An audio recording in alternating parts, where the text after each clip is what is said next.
Bismillahirrahmanirrahim. Assalamualaikum warahmatullahi wabarakatuh. Alhamdulillah, kita berjumpa lagi pada hari ini, minggu kedua pembelajaran online PDPR. Apa khabar anak-anak semua? Maklimah harap kamu semua sihat dan bersedia untuk belajar. Untuk subjek akidah tahun 5 kita pada hari ini, Maklimah akan terangkan unit 4 yang bertajuk Islam untuk Kemaslahatan Manusia. Jadi, Maklimah harap murid-murid semua sudah bersedia dengan buku teks akidah tahun 5 muka surat 12 hingga 15. Apakah yang dimaksudkan dengan maslahat?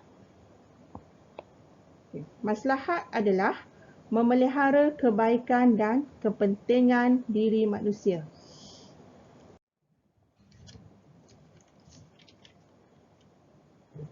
Agama Islam sangat mementingkan keamanan, persaudaraan dan sikap saling membantu. Okay. Agama Islam ni dari sudut keamanan tidak menganjurkan peperangan atau jihad perang tanpa sebab. Selagi ada cara untuk mengelakkan pertumpahan darah, maka jalan keamanan perlulah diambil. Perkataan Islam itu sendiri bermaksud aman dan sejahtera selain daripada merujuk kepada penyerahan diri manusia kepada kehendak dan larangan Allah Subhanahu Wa Taala. Dari segi mementingkan persaudaraan pula, Rasulullah Sallallahu Alaihi Wasallam bersabda yang bermaksud bahawa seorang Muslim itu menjadi saudara seorang Muslim yang lain. Kerana itu tidak diperbolehkan seorang Muslim itu menganiaya saudara Muslim yang lainnya. Juga tidak boleh seorang Muslim itu menghina saudara Muslim lainnya.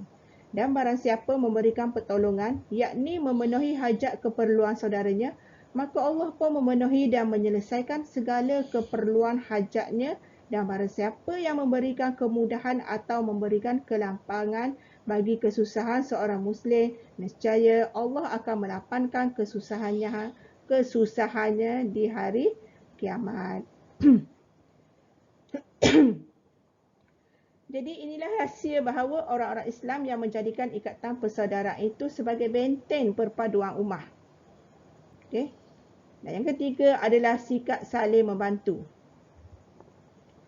Kerana umat Islam ni bersatu padu dan saling bertolong-tolongan dan saling membantu, termasuk membimbing dan memberi petunjuk untuk melakukan kebaikan dan menolak kejahatan.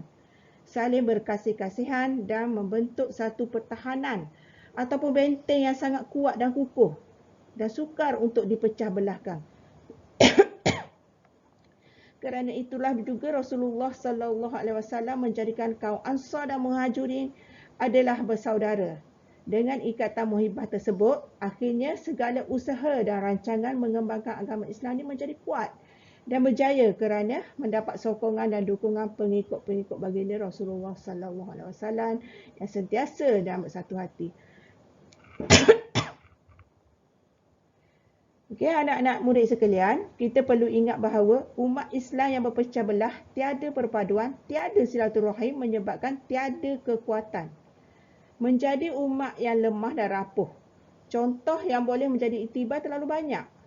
Kita lihat negeri yang tidak bersatu, yang suka berpecah belah, negaranya tidak aman dan harmoni. Sebaliknya menghadapi berbagai-bagai masalah yang merugikan diri sendiri. Sebab itulah betapa cantiknya agama Islam kita ini.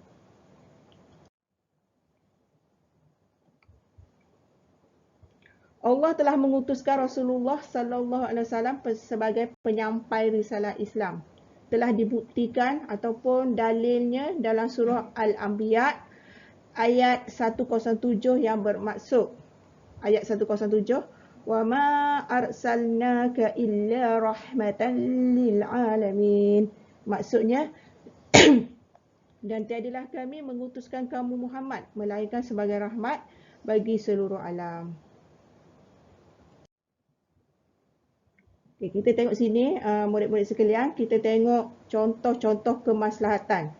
Dalam bab ini kita akan belajar 3 contoh kemaslahatan yang telah Allah berikan kepada kita umat Muhammad ini dalam Islam.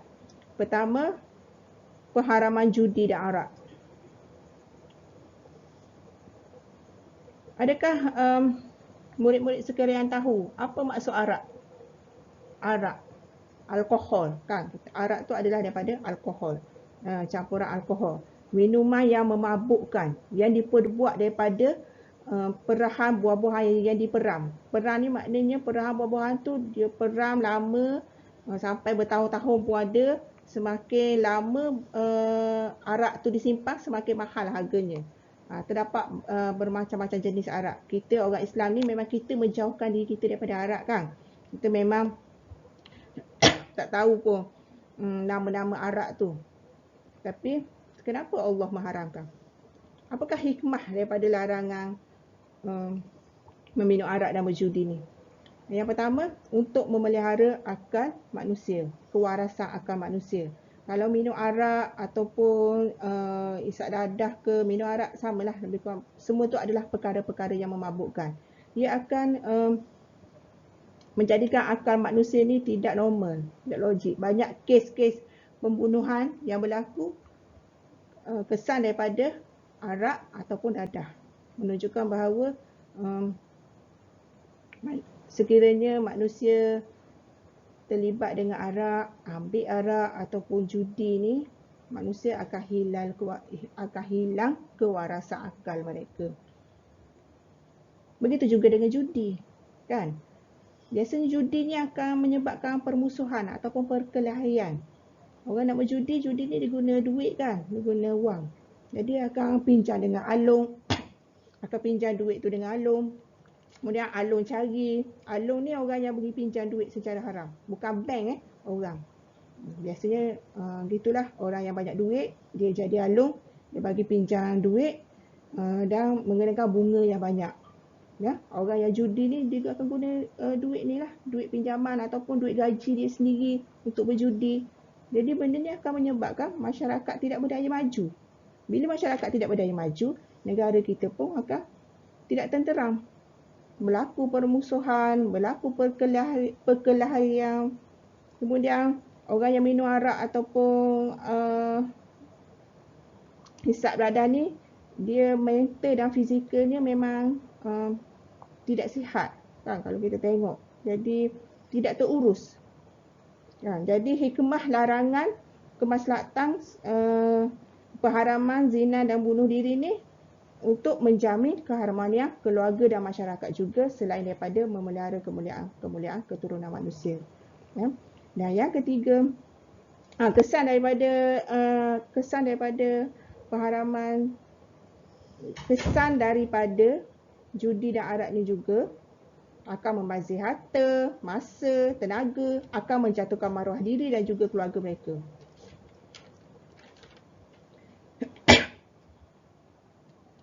Contoh kemaslahatan yang kedua adalah pengharaman zina dan membunuh diri. Tadi arak dan judi kan, ni zina dan membunuh diri. Semua ni adalah dosa besar, termasuk dalam 7 dosa besar. Pengharaman zina dan membunuh diri. Murid-murid kena faham dulu apa yang dimaksudkan dengan zina. Zina ini adalah persetubuhan haram antara lelaki dan perempuan tanpa ikatan yang sah. Daripada perbuatan zina ini, kesan akan melahirkan perbuatan zina akan melahirkan anak zina. Jadi anak zina ini kita tak tahu nasab keturunannya. Kesan dia akan merendahkan maruah diri pezina tu, keluarga tu. Allah pun murka. Bila Allah murka, akan mengundang bala. Jadi zina juga akan, kesan dia ni akan melahirkan generasi keluarga yang tidak jelas nasab keturunan. Seperti mana Mak Lina beritahu tadi lah. Persetubuhan haram ni, dia akan melahirkan anak zina, kemudian kita tidak tahu nasab keturunannya. Jadi tak adalah kemuliaan keturunan manusia tu. Okay? Kita kena tahu juga ya, anak-anak murid sekalian, apakah faktor yang menyebabkan berlakunya zina ni. Rasa-rasa apa faktornya? Bukannya orang suka-suka kan? Bukannya semua orang melakukan zina. Tapi semakin zaman akhir-akhir ni, kebelakang ni, banyak kes zina yang berlaku. Okay. Pertama, mungkin faktor penyebab dia kurang pendidikan agama. Kamu kena banyak bersyukur ya, sebab kamu dihantar ke sekolah Al-Amin, sekolah rendah Islam Al-Amin. Terang-terang ibu bapa kamu inginkan anak-anak mereka mendapat didikan agama yang cukup, yang terbaik. Sanggup keluarkan duit. Jadi sebab apa? Sebab orang yang kurang pendidikan agama ni akan lebih terjerumus kepada perkara-perkara yang tidak baik. Contohnya zina lah. Okay. Orang yang zina ni mungkin lemah iman. Bila tiada ataupun kurang pendidikan agama ni, dia akan lemah iman. Jadi penghayatan Islam tu memang kurang lah. Okay. Kemudian akan tertarik ke tempat-tempat maksiat, akan melakukan pergaulan bebas kalau remaja-remaja kan. Kalau mungkin daripada keluarga yang tidak mementingkan agama, jadi ibu bapa mereka tidak kisah anak-anak dia bergaul bebas, tidak menjaga ikhtilaf. Sebab itulah di sekolah kita ni muallimah sangat menjaga ikhtilaf, sangat berpesan kepada kamu semua ni, anak-anak, supaya menjaga ikhtilaf, menjaga hubungan antara lelaki dan perempuan, jangan terlalu bebas. Jangan bergelak ketawa, jangan kita main pegang ikut suka kita, berkejar-kejaran walaupun kamu masih lagi tahun 5, kamu rasa kecil lagi, tapi tak boleh dah, kena jaga hubungan ni, pergaulan bebas ni, sebab semua ni akan bagi kita rasa selesa kan. Dan membunuh diri. Apakah yang dimaksudkan dengan membunuh diri? Kita sebut kan bunuh diri, mati sebab apa? Sebab bunuh diri. Apa yang dimaksudkan dengan bunuh diri itu? Okay? Bunuh diri, maksud bunuh diri ni adalah perbuatan yang boleh memisahkan roh dan jasad diri sendiri. Banyak cara nak bunuh diri. Terlalu banyak cara nak membunuh diri. Kita bayangkan kalau bunuh diri ni biasa kita dapat info ni daripada kita tengok filem ke, kita tengok cerita ke, ataupun banyaklah daripada media sosial kan. Bagaimana nak membunuh diri? Nampak dalam cerita. Pergi naik ke tempat tinggi, kemudian terjun bangunan tinggi, jatuh, mati. Kita buat sendiri, bukan ada orang tolak. Bunuh diri ni kita buat sendiri. Kita bunuh diri kita sendiri. Ataupun kita minum klorok ke, ataupun kita ambil pisau, kita kelar tangan kita, sebab kita nak bunuh diri. Sebab apa berlaku ni bunuh diri ni? Sebab apa berlaku bunuh diri ni? Mungkin seseorang tu dia nak bunuh diri ni sebab dia rasa nak dia nak menamatkan dah penderitaan hidup dia. Dia berputus asa dah dengan rahmat Allah. Dia dah tidak percaya dan tidak yakin pada kehidupan di akhirat. Dia rasa habis, bunuh diri tu habis. Padahal sepatutnya, sebab tu tadi, zina dengan bunuh diri ni adalah orang yang kurang agama. Orang yang kurang agama. Sebab itulah, kalau kita ada asas agama yang kuat, kita mesti kembali kepada Allah kan. Kita mesti cari Allah. Kita mesti mengadu pada Allah. Kita mesti kembali kepada Al-Quran dan As-Sunnah. Kita ingat semula, kita yakin dengan janji-janji Allah. Jadi itulah benteng diri kita kan, daripada membunuh diri ke, berzina ke dan sebagainya. Okay, Muaklimah harap kamu faham ya. Bagaimana cara kita nak mengatasinya? Kita kena yakinlah dengan rahmat Allah. Yang berusaha majukan diri, kita mesti hidup berpandukan Al-Quran dengan As-Sunnah. Mesti hidup. Kita sebagai orang Islam ni dua pegangan je. Kita ada Al-Quran dengan As-Sunnah je. Kita tak boleh ikut benda lain. Tak boleh. Kita hanya ada Al-Quran dengan As-Sunnah. Sebab Al-Quran tu dah sebaik-baik mujizat kepada Rasulullah. Sebab itulah tadi, kembali semula kepada awal tadi, Muaklimah kata, Nabi Muhammad ni, Rasulullah ni diutuskan kepada kita sebagai rahmat kepada seluruh alam. Rasulullah diutuskan, Al-Quran tu diberi kepada Rasulullah, dijadikan mujizat kepada Rasulullah. Daripada Al-Quran tu lah Rasulullah ajar kita orang Islam ni kan. Okey, dan yang ketiga, contoh kemaslahatan yang ketiga adalah rusah. Apa yang dimaksudkan dengan rusah?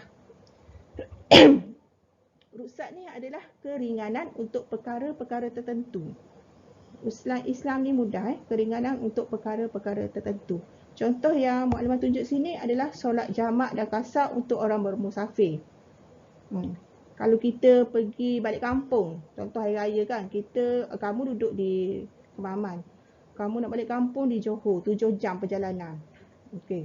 Dalam perjalanan tu kamu boleh solat jamak dan qasar sebab kamu bermusafir. Ataupun kamu nak pergi ke luar negara. kan, naik flight, berjalan jauh. Jadi kamu boleh solat qasar dan jamak. Tahu kan solat qasar dan jamak tu? Jamak ni digabungkan solat, qasar ni dia memendekkan solat. Jadi Allah dah tahu dah. Hamba-Nya ni, Allah tak nak hamba-Nya ni susah. Jadi Allah beri ruksah, keiringanan dalam solat. Yang kedua, solat berbaring ketika sakit. Sakit ni sakit lutut ke, sakit belakang ke, slip disc ke, sakit lah sakit. Kita tak mampu dah nak berdiri, tak mampu dah nak bangun. Kan, kita memang sakit. Macam-macam, kalau kita pergi tengok kat hospital tu, ramai orang sakit kan, macam-macam jenis sakit. Ataupun kalau kita demam, kalau kita sendiri pun yang demam kan, kita rasa tak mampu nak bangun. Kalau kita tak mampu tu, kita boleh solat. Solat berbaring, ataupun solat duduk. Sah je solat. Tapi ikut atas, itulah sebab tu rusah bagi kita. Dan wanita hamil juga dibenarkan tidak berpuasa. Maksud sini, mak kita kan, kalau ibu kita tu, mak kita tu ngandung, ada adik kita, ada baby dalam perut kan. Jadi baby ni dia perlukan makanan. Dia ambil makanan daripada zat mak kita. Kan, mak kita ngandung baby, baby makan ikut tali pusat, dia ambil zat daripada mak kita. Jadi kalau mak kita tak makan, kemungkinan baby tu tak dapat makanan. Jadi sebab itulah wanita hamil ni, wanita mengandung. Hamil tu mengandung lah, ada baby dalam perut. Okay, jadi wanita hamil ni dibenarkan tidak berpuasa sekiranya menjejaskan kandungan dia. Takut baby dalam perut mak kita ni terjejas, tak cukup zat. Jadi dibenarkan tidak berpuasa. Namun demikian, bila dah baby lahir dah, bila dah mak kita sihat dah, kena gantilah semula puasa yang mak kita tinggal tu. Kan, kalau sebulan mak kita tak boleh nak puasa, sebulan lah mak kita ganti.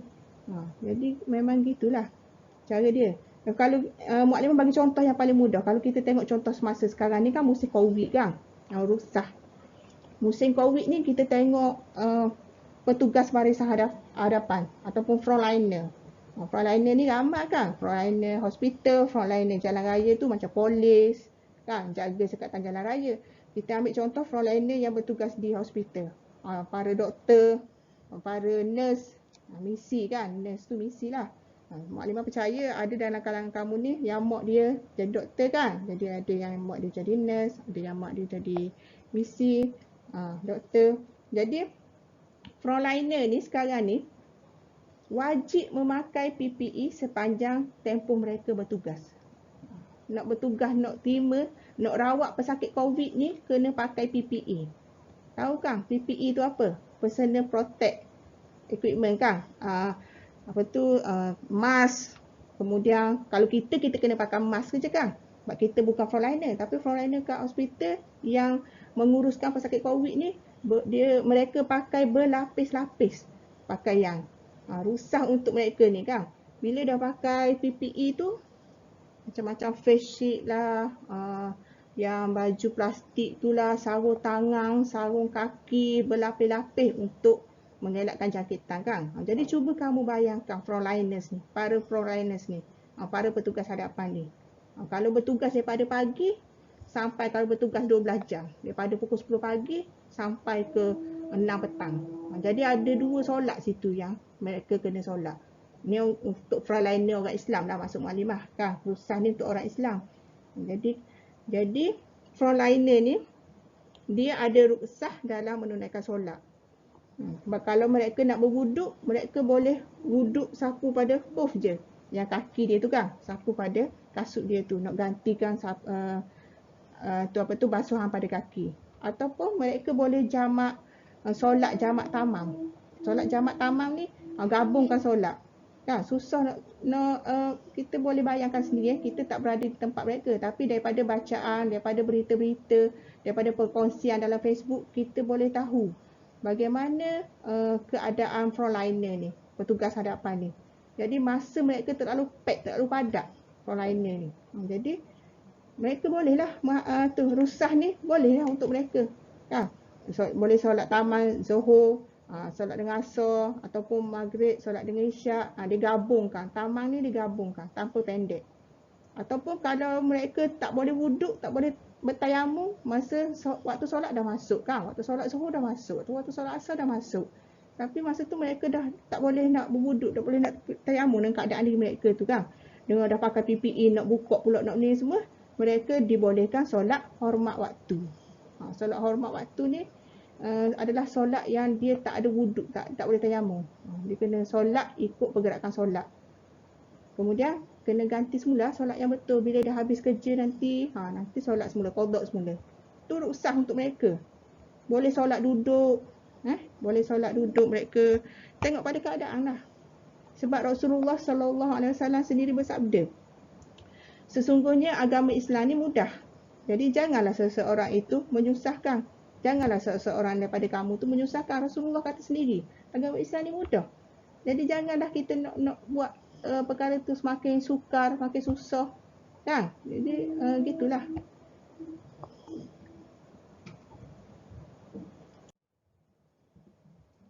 Jadi kesimpulannya di sini, Mukadimah harap murid-murid semua faham, murid-murid semua fahamlah apa yang Mukadimah terangkan tadi. Kesimpulannya, segala perintah dan larangan Allah ni memberi kemaslahatan kepada manusia. Perintah dan larangan Allah ni memberi kebaikan dan kemudahan untuk umatnya, untuk hamba-Nya. Sebab Allah yang mencipta kita. Jadi Allah tahulah apa yang terbaik untuk kita. Kan? Dan yang kedua, kesimpulan yang kedua adalah peraturan yang telah ditetapkan oleh manusia juga untuk memudahkan segala urusan kehidupan manusia. Tadi peraturan dan perintah Allah kan? Yang ni peraturan dan perintah manusia. Kita ambil perkara yang mudah lah. Contoh, kamu berada di sekolah kan? Kita berada di sekolah. Kita ada peraturan kita sendiri kan? Cikgu Mustazah telah keluarkan buku peraturan. Ada buku kan? Buku rekod peraturan sekolah. Itu peraturan yang sekolah buat. Supaya murid-murid dapat ikut peraturan beratur, kemudian beratur di kantin ataupun peraturan di dalam perpustakaan. Peraturan di sekolah, peraturan dalam perpustakaan, peraturan dalam kelas, peraturan dalam musola, peraturan dalam lewang, semua ada peraturan yang sekolah buat. Sekolah buat ni, pengurusan ni manusia lah. Sebab apa kita buat peraturan? Sebab kita nak memudahkan urusan kita di sekolah. Cuba kamu bayangkan kalau di sekolah tu tak ada peraturan, ikut suka. Nak datang sekolah pukul berapa, nak balik sekolah pukul berapa, nak makan kat mana, ikut suka kita je. Jadi huru-hara lah keadaan sekolah tu. Begitu juga dengan peraturan manusia yang lain. Peraturan jalan raya, kita ambil contoh. Peraturan jalan raya. Kalau kamu mari sekolah, datang ke sekolah pagi atau balik sekolah tu, kamu naik kereta ibu bapa kamu tengok di sepanjang jalan raya tu ada traffic light, kan, ada lampu isyarat. Kemudian ada tanda-tanda tanda-tanda di jalan raya kan. Contoh dekat mana ada selekoh, dekat mana ada simpan 3. Semua peraturan tu kena ikut. Pemandu-pemandu yang nak guna kereta perlu ada lesen memandu. Tu peraturan yang manusia tetapkan lah. Sebab apa? Untuk memudahkan urusan kehidupan manusia di dunia ni yang manusia telah tetapkan. Sama dengan peraturan yang Allah tetapkan untuk memberi kemaslahatan kepada manusia. Kan? Okay, kalau kita tengok contoh sekarang ni, SOP lah. Kan? Sekarang ni musim COVID, semua orang sebut pasal SOP. SOP itu peraturan lah yang kita kena ikut. Kalau kita musim SOP sekarang ni, kena cek suhu lah, kena kena basuh tangan, tak boleh bersentuhan, kena amalkan 3S, kena elakkan 3S, 3W tu. Tu adalah peraturan manusia tu. Sebab apa? Sebab untuk memudahkan urusan kehidupan kita supaya COVID tu rantaian COVID tu dapat diputuskan dengan cepat. Jadi manusia buat peraturan. Antara peraturan manusia dan antara peraturan Allah dan peraturan manusia, semuanya adalah untuk memudahkan kehidupan manusia untuk kemaslahatan kepada manusia. Okey, Mukadimah rasa setakat itulah sahaja penerangan Mukadimah pada hari ini. Jadi untuk latihan, Mukadimah harap